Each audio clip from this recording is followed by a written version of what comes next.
তো বাবাই আজকে বেটাকে বাগে পেয়েছি। সব প্রশ্নের উত্তর দিয়ে আমাদেরকে জব্দ করে দেয়। কিন্তু এমন প্রশ্ন করবো না, পুরো একদম নট বল্টু টাইট হয়ে যাবে। বাবাই, তোকে আজকে আমি একটা প্রশ্ন জিজ্ঞেস করবো, দেখি তুই কেমন উত্তর দিতে পারিস। তুমি তো জানোই বাবা, আমি উত্তর না দিতে পারলে কিরকম ভাবে উত্তর মানিনি।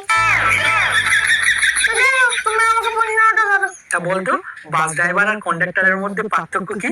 সিম্পল, কন্ডাক্টর ঘুমিয়ে গেলে কারণ টিকিট কাটা হবে না, কিন্তু বাবা যদি ড্রাইভার ঘুমিয়ে পড়ে তাহলে